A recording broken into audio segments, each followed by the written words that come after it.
Je me présente, je m'appelle Madame Haliba, votre prof de français.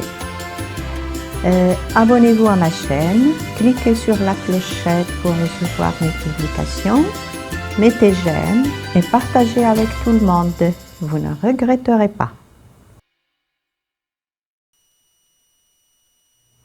Salut tout le monde, je suis heureuse de vous retrouver encore une fois. J'ai préparé un cours sur les registres de texte. Je sais que vous vous posez beaucoup de questions. Que signifient les registres de texte? Quels sont les registres de texte qu'on a? Et comment on peut dégager un registre de texte? Donc tout ça, nous allons le voir aujourd'hui. Mais ce qui est bien, c'est que une fois on l'aura vu, on travaillera des exemples sur la boîte à merveille. Donc vous êtes prêts? Allons-y. Les registres de texte. Je tiens à rappeler qu'on les appelle aussi les registres littéraires ou tout simplement les tonalités.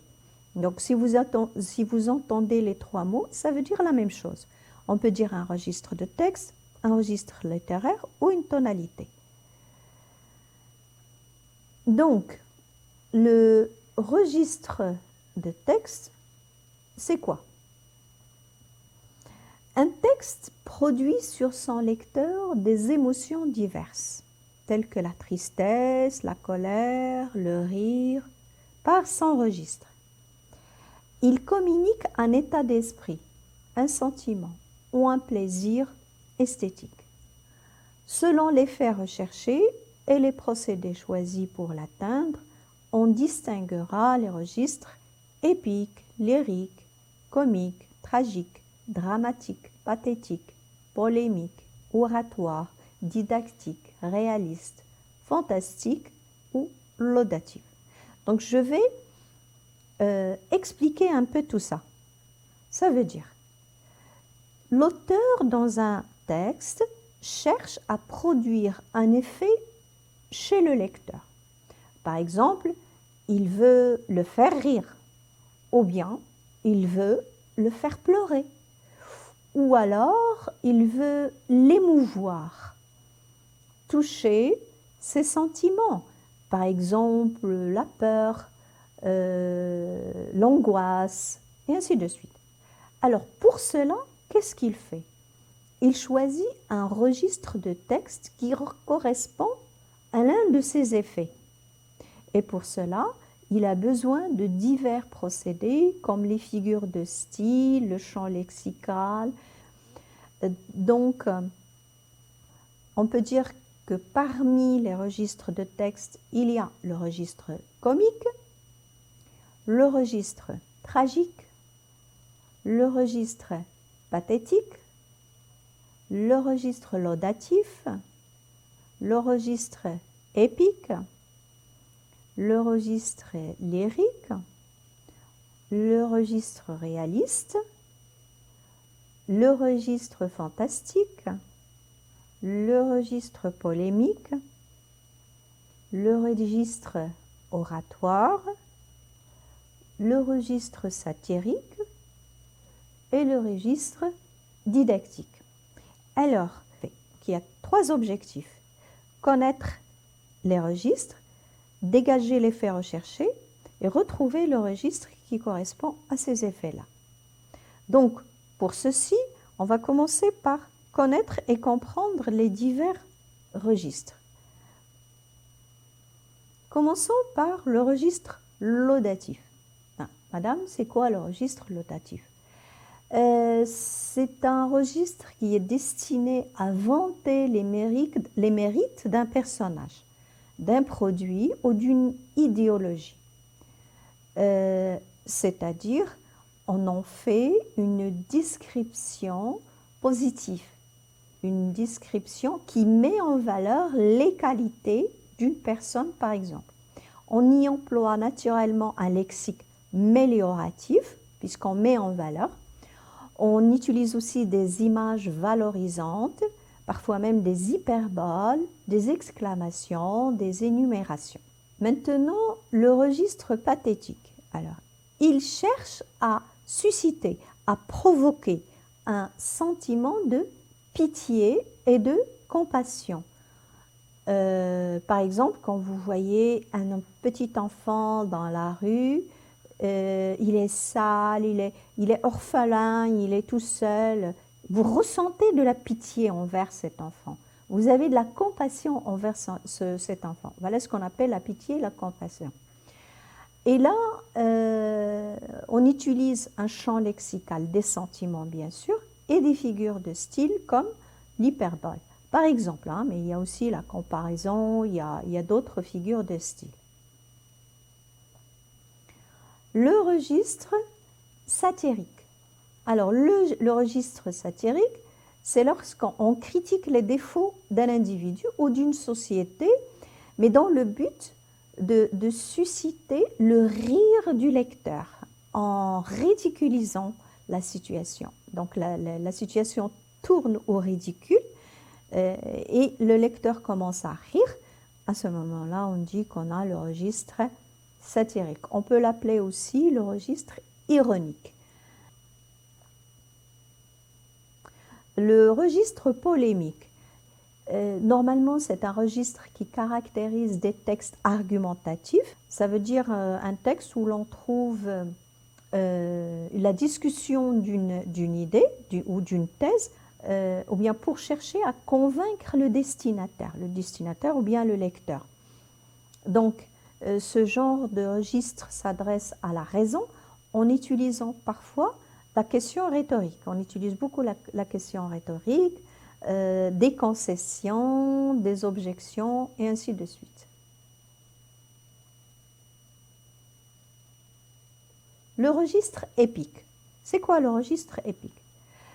Épique vient du mot épopée.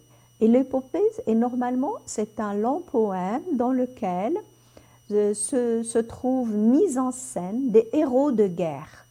Et il essaye de décrire un peu comment se passe le combat.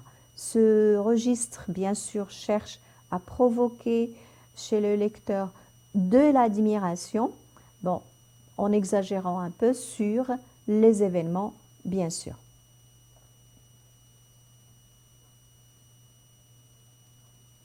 Le registre tragique. Ce registre-là se rencontre lorsque l'être humain se trouve dans une situation désespérée face à une force qui le dépasse, comme par exemple le destin, la mort, la fatalité. Donc il ne peut rien faire, il est dépassé. C'est vraiment une tragédie, comme on dit. Et là, c'est le registre tragique. Le registre comique.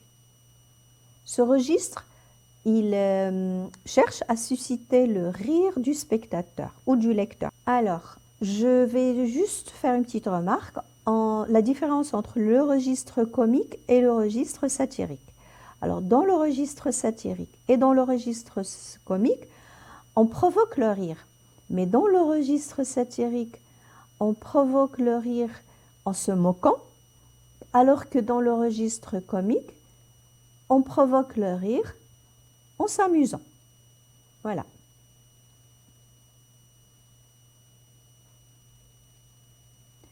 Le registre lyrique.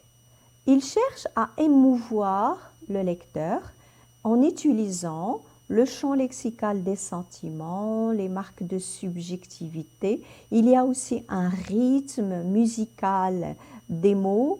Ça ressemble un peu à de la poésie. D'ailleurs, dans la poésie, il y a beaucoup de registres lyriques.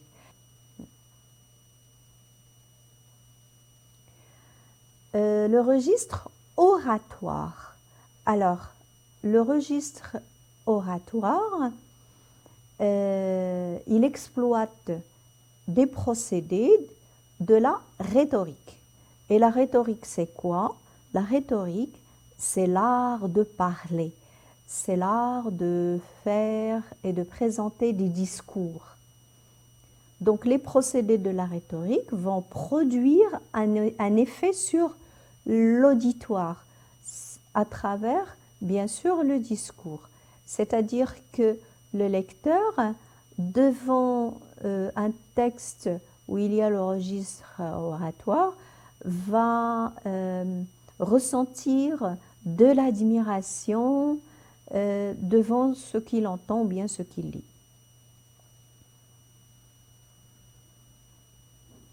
Le registre réaliste. Alors, il se caractérise par le souci de décrire la réalité à travers des procédés qui créent l'effet du réel. Un passage descriptif où il y a le registre réaliste. En le lisant, on va se sentir comme si c'était vraiment dans la réalité.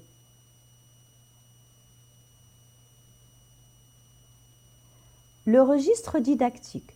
Alors, le registre didactique se trouve souvent dans un extrait et il a pour but d'apprendre quelque chose à quelqu'un. Ça veut dire un extrait dans lequel on vous enseigne quelque chose. Maintenant, le registre fantastique, c'est un peu le contraire du registre réaliste. Lui, il se caractérise par l'intrusion dans un univers réaliste et familier des phénomènes irrationnels. J'explique. C'est que dans un milieu réaliste, on introduit un phénomène surnaturel, à tel point il y a la confusion entre ce qui est normal et ce qui est anormal. Et là, le registre fantastique, il cherche à créer chez le lecteur surtout de l'inquiétude et de la peur. Alors, après avoir terminé l'explication et la définition de chaque registre de texte, j'aimerais bien, je ne sais pas ce que vous en pensez, de voir ensemble quelques registres de texte dans la boîte à merveilles. Est-ce que vous êtes d'accord? Ah, vous trouvez que c'est une bonne idée? Ben merci. Alors, allons-y. On va commencer par le premier extrait. La campagne paraît comme un bouquet. Sentez le miel. Les oiseaux se répandaient d'un buisson à une branche. Les femmes couraient pieds nus dans l'herbe, barbottaient dans le ruisseau, chantaient des cantilènes à ravir le cœur. Là, on a le registre lyrique parce que, à travers ce passage, le narrateur ressent une certaine joie, un certain plaisir face à la situation. Il utilise des mots, des sonorités, il utilise des figures de style pour nous transmettre ce sentiment. Donc ça, c'est un extrait qui se trouve à la page 63. Un autre extrait. Grande niaise, depuis quand les chats raffolent-ils le miel? Un chat avec un turban de soie serait la chose la plus ridicule du monde.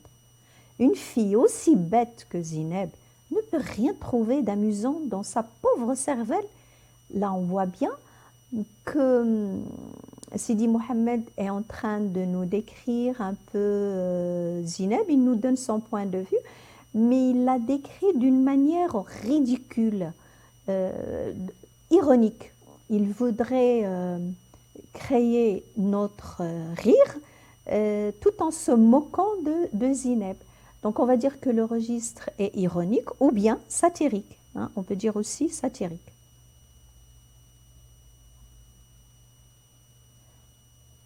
Ma mère avait laissé la clé sur la porte de la chambre. J'entrai. Les objets ne me reconnaissaient plus. Ils m'opposaient un visage hostile. Ils s'amusèrent à m'effrayer. Ils se transformaient en monstres, redevenaient objets familiers, empruntaient de nouveaux masques de bêtes d'apocalypse. On a l'enfant dans la chambre, un milieu tout à fait naturel et réel. Mais dans la chambre, il y a aussi des objets qui se transforment en monstres et qui provoquent chez l'enfant une terreur, une grande peur, une angoisse. Ça ne peut être que le registre fantastique. Voilà, on l'appelle le registre fantastique.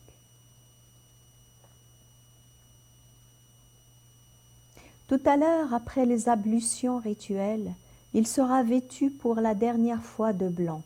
Des hommes le porteront sur leur tête sur une confortable civière en bois de cèdre et iront l'enfouir dans la terre humide. La terre se refermera pour l'éternité sur Sidi Mohammed bin Tahir, le coiffeur. On voit bien ici que Sidi Mohammed est en train de nous raconter la scène de la mort de Sidi Mohammed bin Tahir. Et ça, c'est vraiment tragique. C'est là un registre tragique dont le thème est celui de la mort. Lalla Aïcha, pour toute réponse, enfuit son visage dans ses mains et éclata en sanglots. Son corps fut secoué de violents spasmes. La douleur l'étranglait par moments. Ma mère lui entoura les épaules de ses deux bras et se mit à sangloter avec elle. Lalla Aïcha s'arrêta, les joues encore luisantes de pleurs, le nez humide. Dans cet extrait, Sidi Mohammed est en train de décrire à tel point Lalla Aïcha est triste, elle est malheureuse. Et là, on ressent de la pitié envers cette femme, on ressent aussi de la compassion. D'ailleurs, c'est ce que ressent aussi la Zoubida, puisqu'elle se mit à sangloter avec elle. C'est vraiment ici le registre pathétique. J'ai gardé un vif souvenir de cette femme, plus large que haute, avec une tête qui reposait directement sur le tronc, des bras courts qui s'agitaient constamment. Son visage lisse et rond m'inspirait un certain dégoût. Je n'aimais pas qu'elle m'embrassait. Quand elle venait chez nous, ma mère m'obligeait à lui baiser la main parce qu'elle était shérifa, fille du prophète, parce qu'elle avait connu la fortune et qu'elle était restée digne malgré le revers du sort. Une relation comme Lalla Aïcha flattait l'orgueil de ma mère. On ressent très bien à travers cet extrait que l'enfant se moque de Lalla Aïcha et de ses origines. D'ailleurs, au début, il en fait vraiment une caricature. Et ça, ce qui provoque chez le lecteur le rire. Donc, on a ici le registre satirique. Moi, j'aimais mon père. Je le trouvais très beau. La peau blanche, légèrement dorée, la barbe noire, les lèvres rouges corail, les yeux profonds et sereins. Tout en lui me plaisait. Mon père, il est vrai, parlait peu et priait beaucoup. On a ici un passage dans lequel le narrateur fait une description valorisante de son père. Il le met en valeur. Et il décrit que ce qui est positif en lui. Donc c'est le registre laudatif. Et voilà, j'espère qu'avec ces exemples, vous avez enfin compris ce que c'est que les registres de texte. Sur ce, je vous dis au revoir et à la prochaine vidéo. Soyez au rendez-vous.